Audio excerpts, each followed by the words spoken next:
A year since George Floyd's murder at the hands of police, prompting a lot of emotions, productive discussions, growth, and change. And those conversations are happening inside many homes and perhaps even the workplace. And on this one-year mark of the tragedy, we have employment attorney and mediator Angela Reddock-Wright joining us this morning. Good morning, Angela. Good morning. Thank you. Glad to have you on. And first off, are these conversations happening at work, and should they be?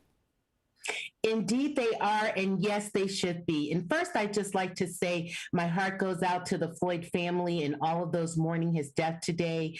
Certainly today is a day where we all should stop and remember. But yes, these conversations are happening at work. They should happen at work. And in fact, if they're not happening at work, I would venture to guess that it's the elephant in the room at the workplace, because the entire world knows what happened last year, not just what happened with respect to Floyd, but also in terms of the pandemic, in terms of political turmoil in our country. So there are conversations that are happening around the water cooler in our families, among our friends.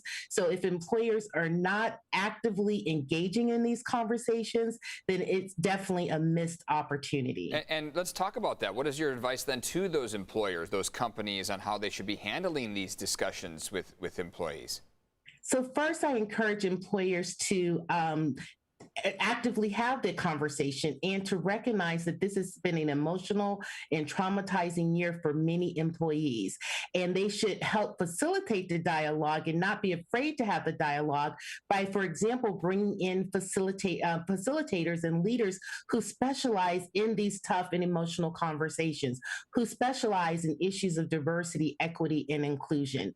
Employers also can't stop there. Once they have the conversation, whether facilitated or not, they should have other activities in place to help continue the dialogue through other group sessions, through book clubs, through creating opportunities for employees to volunteer and to be connected to larger civic and social issues.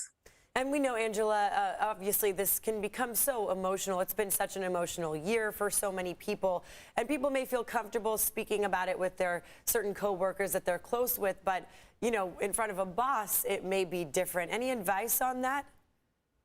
Exactly. Yes. Employees will definitely be afraid and feel vulnerable if they're having these conversations in front of their bosses. But I think if the companies take the lead and say that they truly want to have these conversations, that they're open to hearing what employees feel, not only about their personal experiences, but how employees feel about the company and the company's commitment to these issues. If bosses and managers and supervisors show that they truly have an open ear, an open door, as many companies say, then I think employees will feel open enough to actually open up, to have the conversation, and to be a part of helping their companies guide through solutions and opportunities to improve based on the experiences of the last year. Yeah, these discussions can get very emotional with loved ones at home or even coworkers at work. So how do you keep those emotions in check and have those productive conversations?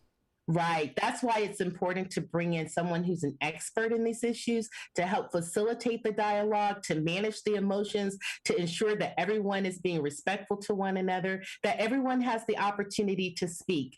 Certainly, companies can try to lead the conversations on their own, but they take a real risk that the situation may get out of hand, the conversation may get out of hand. So they really want someone who can help them first create the outline for such a conversation, and then come up with the ground rules for having such a conversation, and then managing that along the way. A mediator to help keep it productive. Okay, Angela, thanks so much for joining us this morning. Thank you. Thank you.